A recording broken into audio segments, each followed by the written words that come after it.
अपि पदार्थ संभावना अन्ववसर्ग गर्हा समुच्चयेषु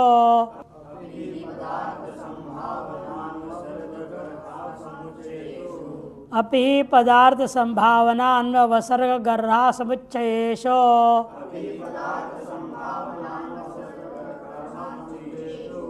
अपि प्रतिभा का एक वचन, बाकी शेष सप्तमी का बहुवचन, दो पद है। अभी जो निर्णय कर्म जैसे बताया सूत्र, वो 7 पद का था। वो 7 पद से मतलब नहीं हमको, अक्षर गिनो। शरीरकृत गौरव लाघव जो विचार होता है वह अक्षर संख्या देखी जाती है। जैसे कल किसी में आया था ना, मर्यादा समझाया था ना, उसमें मर्यादा वचन एक ही पद है, यानी पद से लेन देन नहीं। मर्यादा 3, वचने 3, 6, और मर्यादा यहाँ बोलूँगा तो 4, 2 अक्षर कम हुआ कि नहीं, ये लगाव गौरव देखी जाती है। शरीर कहने से सूत्र का प्रत्येक अक्षर को गिनना, अच सहित, यानी कि व्यंजन संयोग तो वाला हल नहीं गिनना है, आवरण अच सहित जो होगा उसको अक्षर के रूप से लिया जाता है, वो देखा जाता है। यहाँ पदार्थ इत्यादि पद में इतरेतर द्वंद्व समास है। पदार्थश्च संभावना च अन्ववसर्गश्च गर्हा च समुच्चयञ्च इति। पदार्थ संभावना अन्ववसर्ग गर्हा समुच्चयाः तेषु इति समुच्चयेषु बनेगा। अनुवृत्य कर्म प्रवचनीयाः और निपाताः का। अपि शब्दः पदार्थे संभावने अन्वसर्गे गर्हायां समुच्चये इत्येतेषु अर्थेषु कर्म प्रवचनजको निपात संजकश्च भवति। पदार्थ अर्थ में, संभावना अर्थ में, अन्वसर्ग अर्थ में, गर्हा अर्थ में एवं समुच्चय अर्थ में, इन अर्थों में अपि इसका क्या होगा, कर्म प्रवचन संज्ञा और निपात संज्ञा। पदार्थ अर्थ में दृष्टांत दे रहे, मदनोऽपि स्यात्, मदनो अपि स्यात्, शहद भी थोड़ा चाहिए। दवाई दे दिया वैद्य ने, कहा ये चूर्ण जो ले लेना, तो मरीज कहता है थोड़ा शहद भी दे दो। मदनो अपि स्यात्, घर में शहद नहीं हो तो वैद्य से ही मांग लिया। सर्पिषोऽपि स्यात्, थोड़ा घी भी दे दो। भोजन में बैठे हैं, होता है ना, भोजन में बैठे हैं थोड़ा घी भी डाल दो भाई चावल पे। या पदार्थ को लेकर के कथन करना है, वो भी अपि थोड़ा ए भी हो। बाकी सब तो दिया आपने, चाहे सब परोस दिया, थोड़ा घी भी डाल दो। इस अर्थ में पदार्थ के लिए दृष्टांत हुआ। संभावना के लिए दृष्टांत दे रहे, देखो अपि सिंचेत मूलक सहस्राम, अपि सिंचेत मूलक सहस्राम, 1000 मूली का पौधा है और कह रहे हैं जितना पानी है इतने से हम पूरे को सींच सकते हैं। संभावना है, मान लो कि ज़्यादा 2 लोटा ज़्यादा पानी गिर गया तो कुछ पौधे में कम पड़ेगा, हिसाब से देते जाओ तो पूरे हो जाएगा, नहीं तो कम पड़ेगा। संभावना, पूरे 1000 मूली के पौधों को पानी सिंचन किया जा सकता है, उतना पानी है।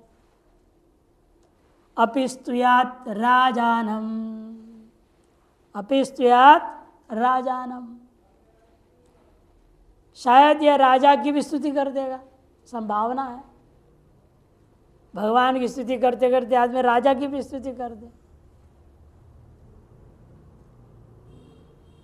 लोगों को पता ही नहीं किसकी स्तुति करना, किसकी स्तुति नहीं करना। आजकल तो नेताओं की स्तुति हो जाती, नेताओं के मूर्ति का मंदिर बना दे रहे, इतने मूर्ख दुनिया है।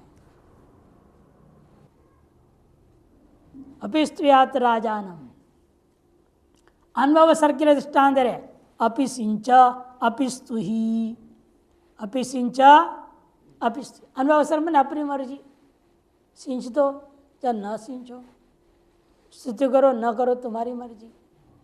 इस अर्थ में बोला जा रहा है अपि सिंच अपि स्तुहि, ऐच्छिक, अन्ववसर मैंने ऐच्छिक क्रिया करना उसके लिए।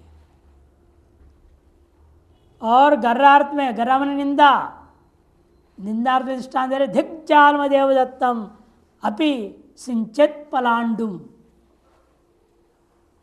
हे जाल्म देवदत्त धिक्कार है तुमको, तुमने तो प्याज में पानी खूब पटा दिया,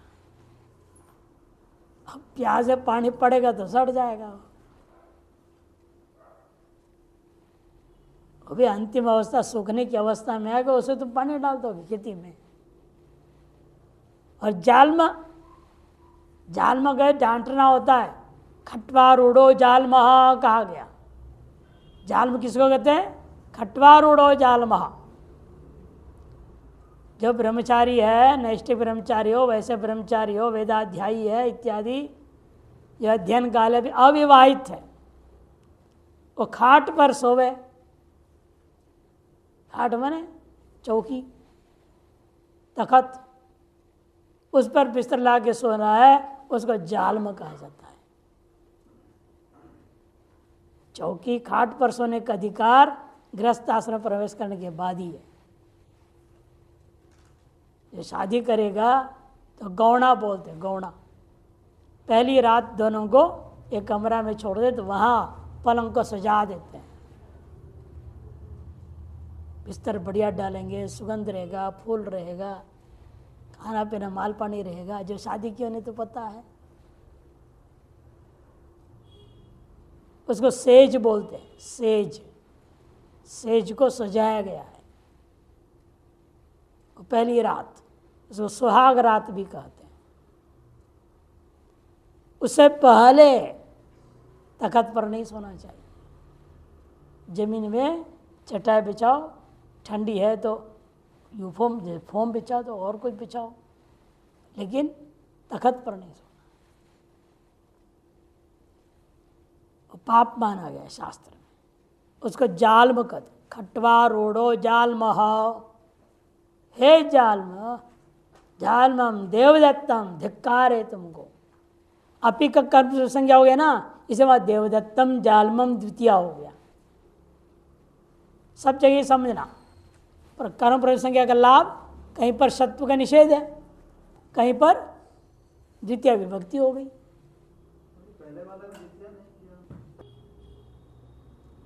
पंचमी भी होता है, नहीं मधुना या पंचमी है, पंचमी है, मधुना पंचमी है।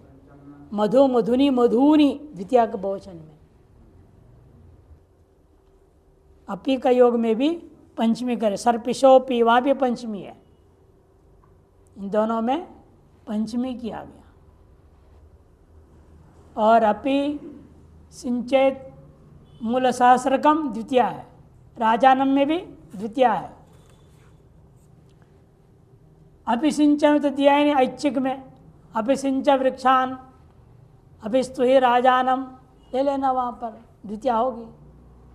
और सिंच स्तुहि में ये भी है ना, दंत सकार को मूर्धन्य शकार नहीं हुआ, दंत सकार को मूर्धन्य शकार नहीं होता, और समास भी नहीं हुआ। उपसर्ग संज्ञा हो जाता क्या होता, गति संज्ञा होता तो कुगति प्रादे समास हो जाता। समास न होना भी फल है कर्म प्रयोग संज्ञा का।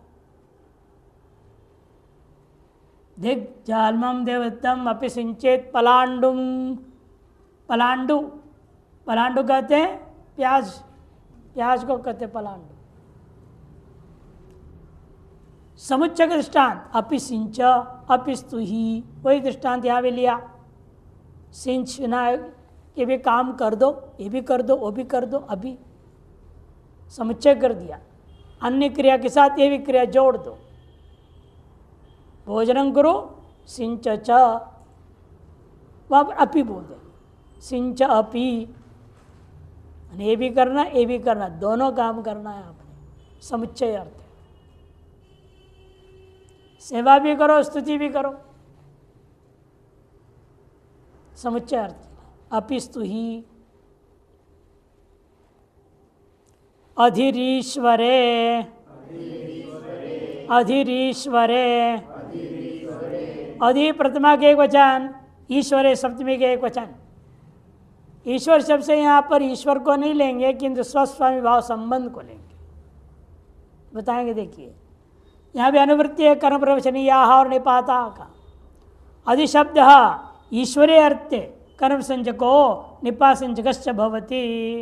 अधिशब्द का जब ईश्वर अर्थ होगा तब कर्म संज्ञा और निपा संज्ञा दोनों संज्ञा होता है। स्वयं आगे लिख रहे स्वस्वामी भाव संबंधे ईश्वर शब्द, स्वस्वामी संबंध में ईश्वर शब्द एक तरफा नहीं दोनों तरफ हो सकता है, इसलिए यहाँ पर स्व को भी स्वामी को भी दोनों में कर्म संज्ञा हो जाएगा। प्रयोग के ऊपर निर्भर है, देखो कैसे। स्वस्वामी संबंध मतलब ये क्या है, किसका है? मेरा है ना, इसका नाम स्व और मैं स्वामी, इसका मालिक। स्व माने अपना जो चीज़ है, मेरा करके जो पकड़ते हो वो सब स्व, और जो कहता है मेरा वो क्या हो जाएगा? स्वामी। स्व और स्वामी के बीच में एक संबंध होता है, और इसमें भी देख लो दोनों व्यवहार बनेगा।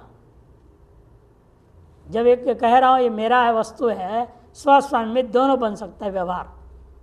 इसका मालिक मैं हूँ, इसका मालिक मैं भी बोल सकता हूँ, या मेरा यह धन है, संपत्ति है, वस्तु है, ये भी कह सकता हूँ। दोनों तरफ भाषा प्रयोग हो जाए।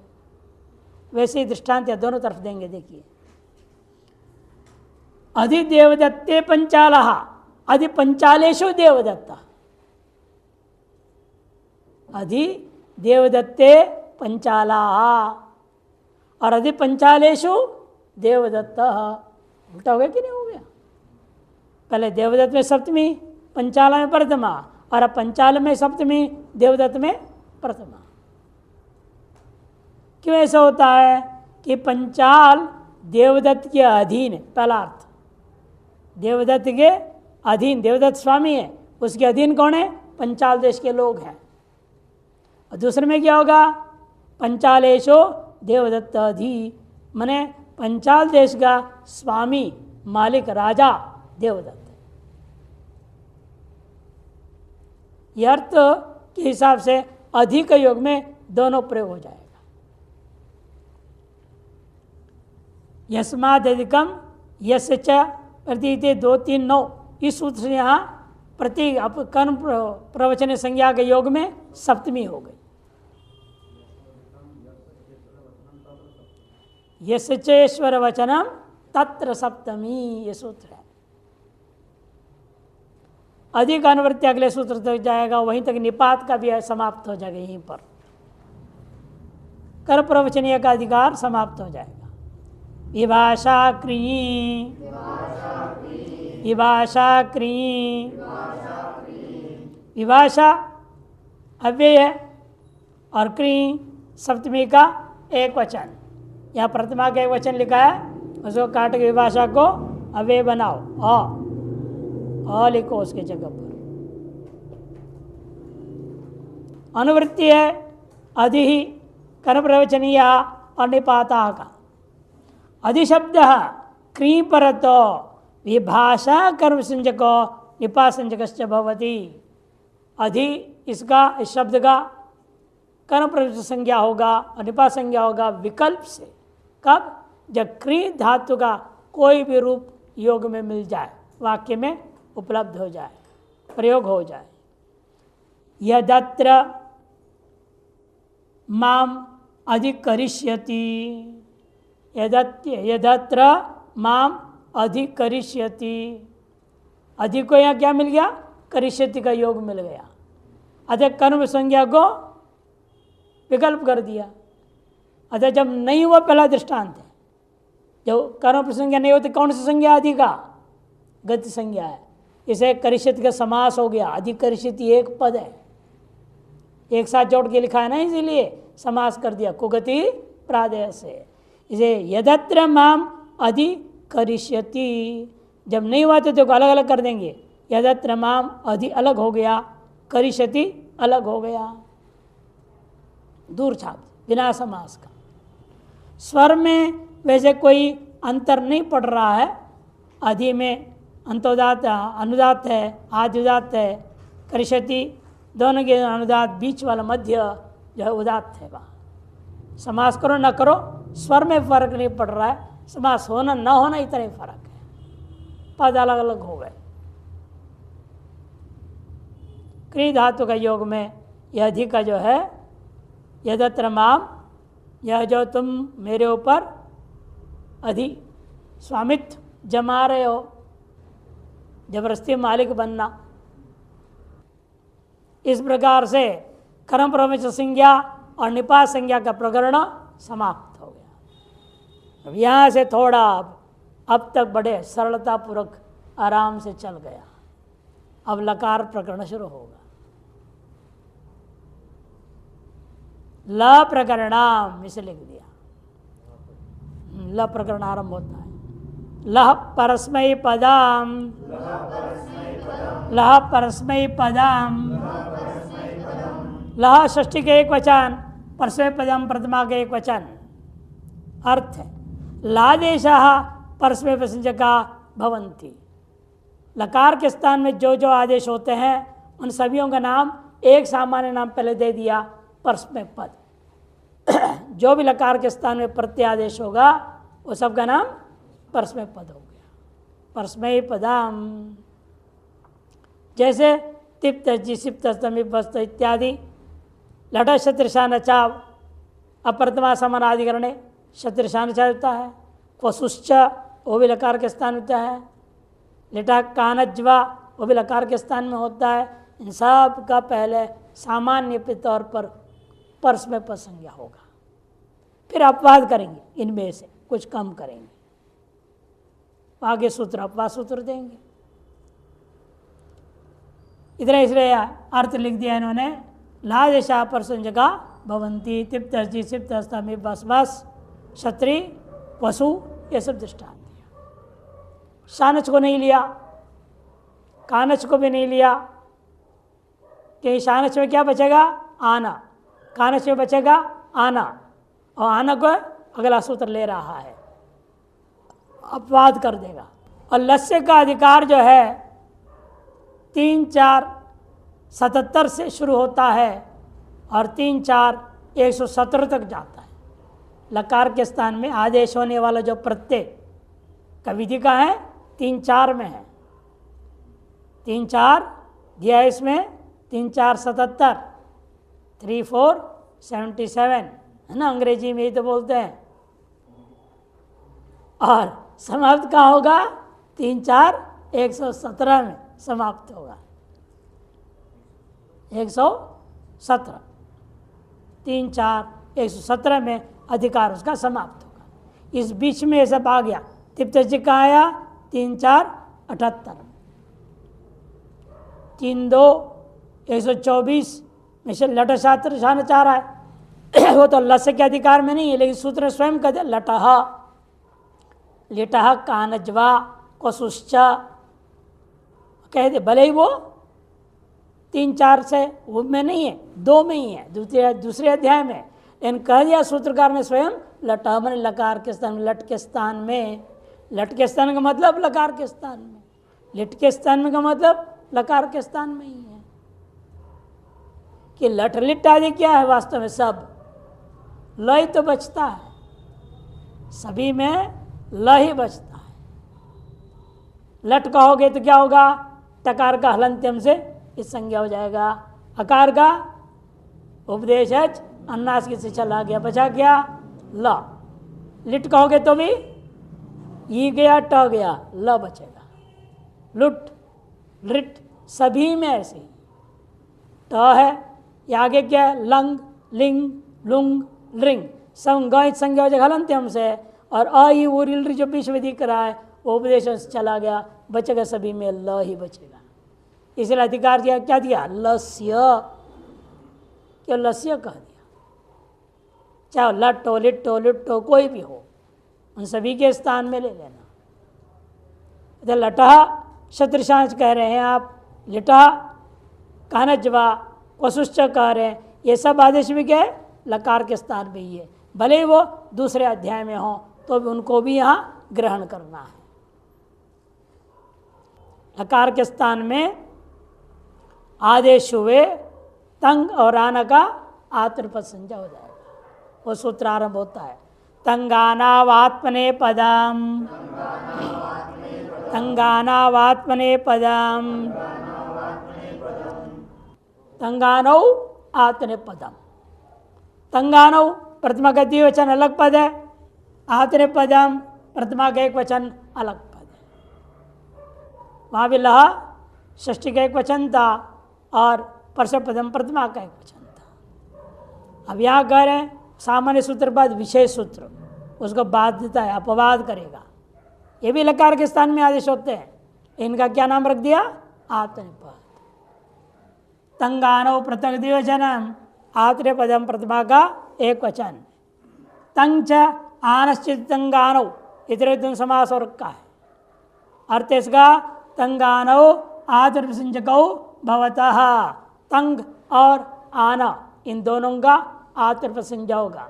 आने में कौन से आ जाएंगे, शानच आएगा, कानच आएगा,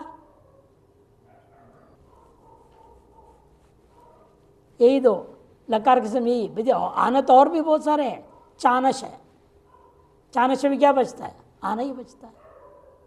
चट गया चुटू से, शा गया हलंतिम से, नकार का उच्चारणार्थ था, लेकिन वो तद्धित वाला है, तिनके लकार के स्थान वाला नहीं है। लकार के स्थान में जो आदेश हो उन्हीं को हमें लेना है। अन्य भी भले आना बच रहा हो उसको हमें नहीं लेना है। तंगानो आत्मनिर्भर भवता, यहाँ भी लह का अनुवृत्ति आएगा, भले बोले नहीं इन्होंने। लकार के स्थान में जो तंग, लकार के स्थान में जो आना, उसी का आत्मनिर्भर संज्ञा होता है। अतः पूर्व में सामान्यतः जो भी आदेश हो रहा है सबके परस्पर संज्ञा कर दिया, उनमें से इतना अलग हो गया। तंग को अलग कर दिया। तंग कितने हैं, 9। त आतम झ था सातम ध्वम ईड वही महिंग 9 है। और आना 2 ही है, शानच और कानच। 9 2 11, 9 2 11। इन 11 प्रत्ययों का आत्मनिर्भर संज्ञा है, जलकार के स्थान में आदेश होते हैं। दृष्टांत दे रहे देखिए, तो आतम झ था सातम ईड वही महिंग, और आना के लिए शानच और कानच 2 ही। अब ये परस्पर संज्ञा वाले और आत्म संज्ञा वालों का एक वचन द्विवचन बहुवचन संज्ञा भी करना है। प्रथम पुरुष, मध्यम पुरुष, उत्तम पुरुष संज्ञा भी करना है, विभाग। उसके लिए आरंभ करते तिंगस त्रीणि त्रीणि प्रथम मध्यमोत्तमाः, तिंगस त्रीणि त्रीणि प्रथम मध्यमोत्तमाः।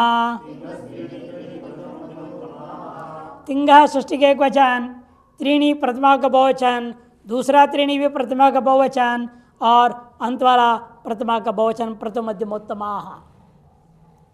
यहाँ पर प्रथम मध्यमोत्तमाः में इतरेतुन समास है, प्रथमश्च मध्यमश्च उत्तमश्च इति प्रथम मध्यमोत्तमाः, इतरेतुन 2 समास। अर्थ तिंग कितने हैं, 18 प्रत्ययाः, 18 है तिंग, 9 30 हो जाएगा परस्पर संज्ञा वाले, और तंग 9 आत्मनिर्भर संज्ञा वाले। त्रीणी त्रीणी, उन 18 को क्या करना, 3 3 3 विभाग कर दो। त्रीणी त्रीणी यथाक्रमम, यथाक्रम रख लो। तो पहला वाला 3 का नाम क्या पड़ेगा, प्रथम पुरुषः, दूसरे त्रिक का मध्यम पुरुषः, तीसरे का, फिर चौथे का नहीं क्या, अरे 18 है, 18 है ना, तो फिर तीन, 3 6, 3 9, फिर चौथा नहीं रहेगा 3, उसका फिर प्रथम पुरुष संज्ञा हो जाएगा। 5वें का मध्यम पुरुष, 6ठे का उत्तम पुरुष। अरे 18 लिखोगे 3 3 3 तो कैसे दिखेगा? तिप 10 जी, एक हो गया। दूसरा कौन है? सिप थस था। तीसरा है मिप वस मस। हो गया कि नहीं? ये हो गया परसे संज्ञा वालों का। फिर 3 आएगा ना, ये 9 है ना, ये कितना हो गया? ये मिला के 9 हो गया। इन्हें क्या बोला? 18। और 9 कौन है? त आताम झ थास आथाम ध्वम इट वही महिंग। ये चौथा लिख लो, 5वां 6ठा। 9 त्रिक हो गया। 3 3 3 के 6 हो गया। ऐसे इसका प्रथम मध्यम उत्तम, फिर आगे प्रथम मध्यम उत्तम कहना। ये भी 9 भी 9, कुल हो गया 18। पहले वाला 9 परस्मैपद संज्ञा और आगे वाला 9 आत्मनेपद संज्ञा। ये तिंग में ही लगेगा, इसलिए मैंने कहा तिंगस त्रीणी त्रीणी। तिंग का 3 3 अलग त्रिकों को अलग कर लो, 6 त्रिक मिल गया। क्रमशः प्रथम मध्यम उत्तम पुरुष का संज्ञा हो गया। इसने कहा देखो, तिप्त जीति प्रथम पुरुष, सिप्तस्थ इति मध्यम पुरुष, मिप्वस्मसिति उत्तम पुरुष, तथैव आत्मनेपदेषु। इसी प्रकार आत्मनेपद में भी 3 3 बना करके प्रथम मध्यम उत्तम। ये पुरुष नाम कहाँ से ले आया इन्होंने? हाँ, पुरुष नाम कैसे रख दिया? प्रथम पुरुष, सूत्र में तो है नहीं पुरुष, वृत्ति में भी नहीं कहा। आगे जब उसको दिखाने लगे तब लिख दिया प्रथम पुरुष मध्यम पुरुष। ये पुरुष शब्द कहाँ से आ गया? आगे सूत्रों में भी नहीं है वो। युष्मद्युपदे स्थान भी मध्यम है कि नहीं? अस्मदि उत्तम शेषे प्रथम सूत्र है, कहीं पुरुष शब्द आया? फिर आप कहाँ से जोड़ रहे हो संज्ञा? ये प्राचीन वैयाकरणों की परंपरा से आई। से पाणिनि भले ये संज्ञा भले बोले ना तो भी वो संज्ञा ग्रहण हो जाता है। जैसे प्रत्याहार संज्ञा आया तो शुरू में मैंने बताया था, कोई सूत्र है क्या? आदिरंत्यन संहिता जो अच अक अण अल आदि बना रहा है उनका नाम प्रत्याहार कह दिया गया। तो पूर्व व्याकरण जो संज्ञाओं को प्रयोग किए थे उसको इन्होंने भी पाणिनि ने स्वीकार कर लिया, अलग से सूत्र उसके लिए नहीं बनाया गया। उसी प्रकार यहाँ पर भी समझो, पुरुष शब्द जो संज्ञा है यहाँ पुरुष संज्ञा, उसके अलग सूत्र में प्रयोग नहीं कर रहे हैं, क्योंकि प्राचीन आचार्यों के सम्मान में उस संज्ञा को वैसे के वैसे स्वीकार कर लिया। अब उनमें भी इनका एक वचन संज्ञा करना है, पहले वाले का, दूसरे वाले का द्विवचन, तीसरे वाले का बहुवचन संज्ञा करनी है। उसके लिए सूत्र आरंभ कर रहे, देखो, तान एक वचन द्विवचन बहुवचनान एकशः, तान एक वचन द्विवचन बहुवचनान एकशः, तानी प्रथमा बहुवचन एक वचन द्विवचन बहुवचनानि, यहाँ तक लो, एक प्रथमा का बहुवचन और एकशः अव्यय, शस प्रत्यांत है, तजित का है, तजित असर्व व्यक्ति में परिगणन कर्तव्य के अंतर्गत शस आता है, अव्यय संज्ञा हो जाता है। एक शमन एक एक करके क्रमशः, तानी त्रीणि त्रीणि जो कहा था पूर्व सूत्र में, उसको तानी से कह दिया।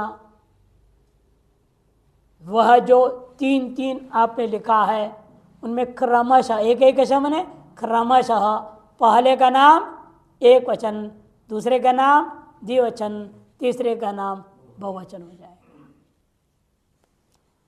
एक वचन च द्विवचन च बहुवचन च इति, एक वचन द्विवचन बहुवचनानि, इस तरह से यहाँ इतरेतरों का द्वंद्व समास हुआ। तिंगा त्रीणि त्रीणि का अनुवृत्ति है, अर्थ इसलिए तानि तिंग त्रीणि त्रीणि एकश मन एक एकम पदम क्रमेण, एक वचन द्विवचन बहुवचन संज्ञकानि भवन्ति। इसे तिप का हो गया एक वचन संज्ञा, तस का हो गया द्विवचन संज्ञा और जी का हो गया बहुवचन संज्ञा। एवं अग्रे भी, आगे भी सभी त्रिकों में ऐसे ही समझ लेना है। अब एक चीज जो आपने तिंग में लागू किया है वो आपको सुप में भी लागू करना है। किसमें? सुप में। उसको भी तीन तीन तीन लिखेंगे, है ना, उनको भी तीन तीन लिखेंगे। लेकिन यहाँ पुरुष संज्ञा हमने कर दिया और पुरुष नहीं कहूँगा, विभक्ति संज्ञा कर, प्रथमा विभक्ति, द्वितीया विभक्ति, तृतीया विभक्ति कहा जाएगा। और कितने हो जाएंगे वो? 7, है ना, क्योंकि 21 है सुवजस वाला। उसके लिए सूत्र ला रहे सुपह, सुपह, षष्ठी का एक वचन है सुपह, और अनुवृत्ति आया पूर्व सूत्र, तानी को छोड़ दीजिए, एक वचन द्विवचन बहुवचनान्येकशः, ये सूत्र आ जाएगा। और उससे पहले और सूत्र से त्रीणि त्रीणि आ जाएगा, त्रीणि त्रीणि भी आ जाएगा। जो सुप है 21, उनको तीन तीन तीन विभाग कर लो पहले, इसे त्रीणि त्रीणि लाना जरूरी है।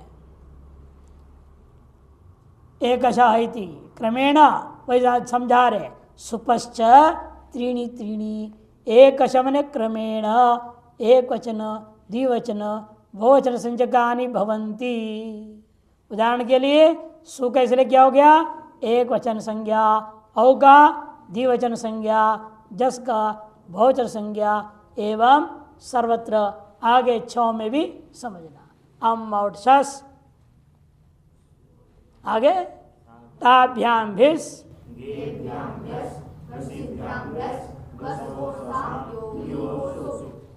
सुप, तीन तीन तीन सब हो गए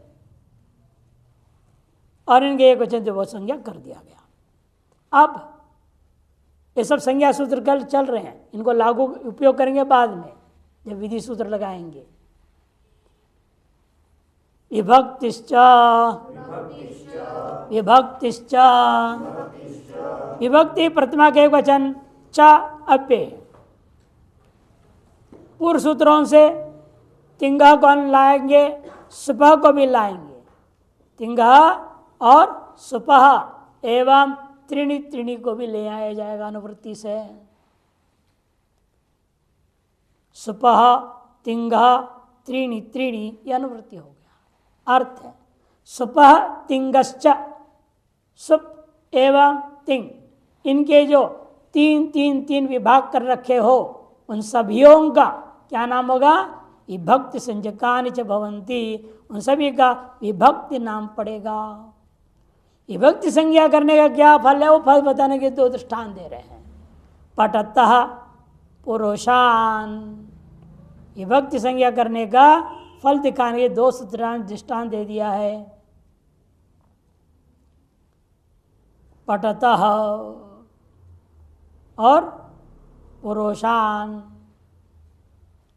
पुरुषान में और पठत में क्या हो रहा है? सकार है ना।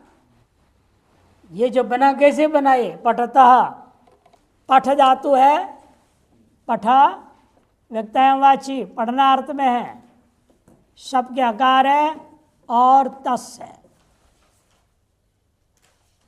और पुरुषान में क्या है? पुरुषा धन शस है।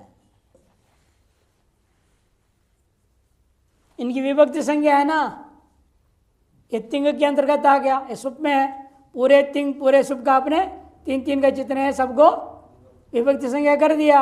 या विभक्ति संज्ञा करने से ये जो सकार है, इन सकारों का क्या प्राप्त था? लोप होना। किससे?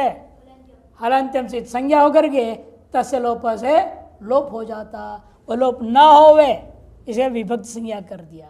विभक्ति संज्ञा करने से सूत्र लग गया न विभक्तौ तुस्माहा लग गया। ये लगने से सकारों का लोप नहीं हुआ। यदि विभक्ति संज्ञा न करते तो लोप हो जाता। अतः विभक्ति संज्ञा का ये लाभ हुआ, सकारों का लोप नहीं हुआ। यहाँ सकार को विसर्ग होकर के रूप बन गया। और यहाँ सकार को पुरुषान में तस्मात् छसो न पुंसी सूत्र से सकार को नकार हो जाता है, पुरुषान बनता है। ये लाभ दिखाया। अब इनके जो संज्ञा आपने कर दिया है, प्रथम पुरुष, मध्यम पुरुष, उत्तम पुरुष, इन प्रत्ययों को कब लाया जाएगा? प्रथमा द्वितीय तृतीय कब लाना?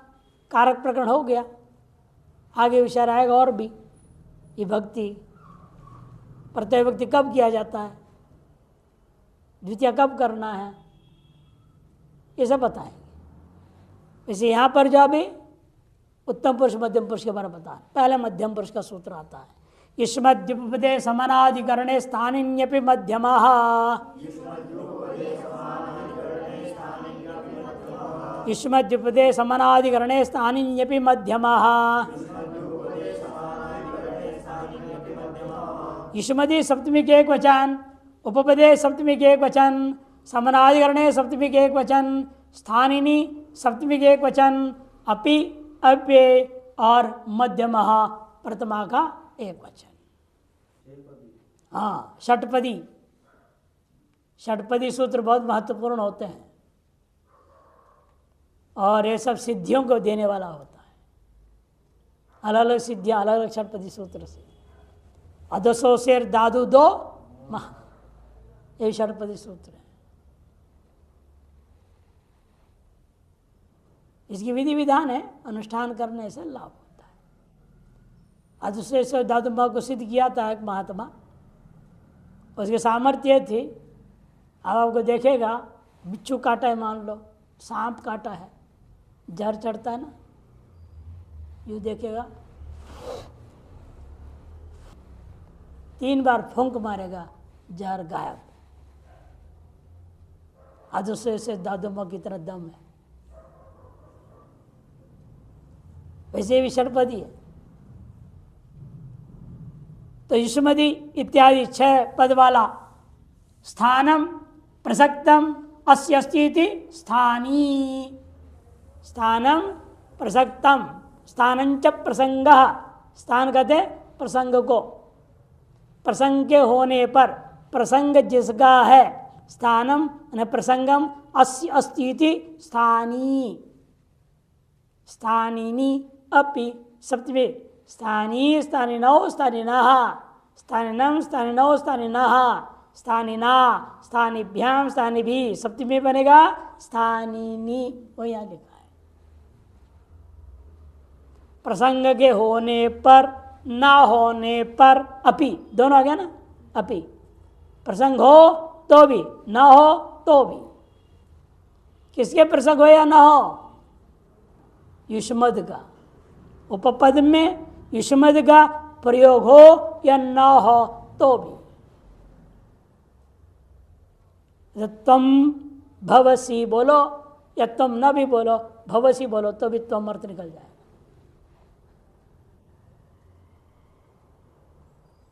और समानाधिकरण होना चाहिए।